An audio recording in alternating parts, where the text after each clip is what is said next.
व्यापारी व्यापार करने के लिए एक शहर से दूसरे शहर जाता था।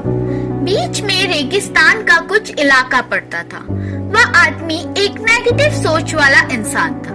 हमेशा शिकायत करता रहता कि मेरे पास ये नहीं है, वो नहीं है, इसकी कमी है, उसकी कमी है। एक दिन वह रेगिस्तान से गुजर रहा था, तभी उसकी पानी की बोतल खाली हो जाती है। उसे बड़ी जोर से प्यास लगती है, लेकिन रेगिस्तान में पानी न मिलने की वजह से उसे बहुत गुस्सा आता है और बोलता है कि कितनी खराब जगह है, ना कोई पानी है, ना पेड़ है, रास्ता भी कितना लंबा है, रेगिस्तान पार करना कितना बुरा है। तभी आसमान की तरफ देखकर कहता है कि हे भगवान, ये कैसी जगह बना दी आपने। अगर मेरे पास बहुत सारा पानी होता, बहुत सारे समाधान होते तो इस जगह पर हरियाली कर देता, बहुत सारे पेड़ लगा देता।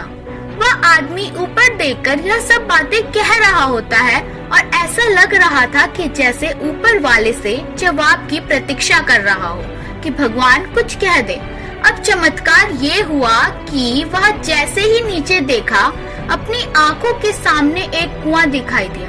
वो पूरी तरह से घबरा गया, क्योंकि उसने कभी भी रेगिस्तान में कुआं नहीं देखा था।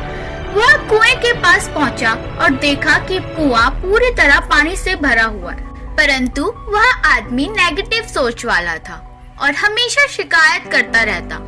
फिर से आसमान की तरफ देखते हुए बोला, भगवान, पानी से भरा हुआ कुआं तो दे दिया, लेकिन पानी निकालूं कैसे?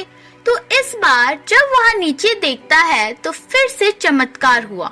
उसे कुएं के पास रस्सी और बाल्टी दिखाई दी, लेकिन आदमी फिर से ऊपर देखा और बोला, भगवान, इस पानी को ले जाऊं कैसे? तभी उसको एहसास हुआ कि जैसे उसके पीछे कुछ है।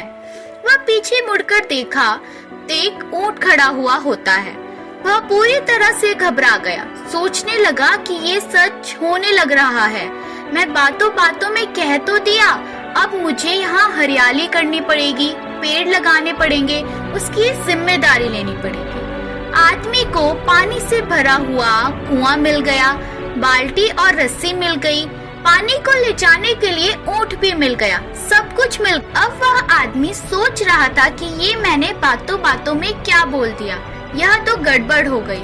अब वह तेजी से दौड़कर भागने लगा। वह भाग रहा था, उस जिम्मेदारी से बच रहा था, तभी एक कागज उड़ते हुए आया और उसके शरीर पर चिपक गया।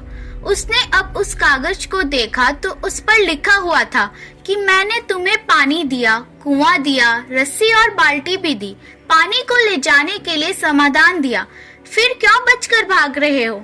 उस आदमी को लगा कि अब मेरे साथ पता नहीं क्या हो रहा है। वह दौड़ते दौड़ते रेगिस्तान को पार कर लिया, लेकिन रेगिस्तान को हरा भरा नहीं बना पाया। ये कहानी हमें यह सिखाती है कि हम में से बहुत सारे लोग ये कहते हैं, बड़े स्कूल में पढ़ लिया होता या बड़े कॉलेज में चला गया होता तो ये कर लेता, अगर मेरे पास बहुत सारा पैसा होता तो ये कर लेता, मेरा बॉस मेरा साथ नहीं देता, नहीं तो पता नहीं क्या कर देता। हम हमेशा शिकायत ढूंढते रहते हैं, अपनी जिम्मेदारियों से बचकर भागते हैं। ये कहानी हमें सिखाती है कि लाइफ में हम जो कुछ भी कर रहे हैं 100% जिम्मेदारी हमारी है कि उस काम को बिना किसी शिकायत से पूरा करें। तो दूसरों को दोष देना, उनकी गलतियां बताना बंद कीजिए और अपनी गलतियों को सुधारना शुरू कीजिए।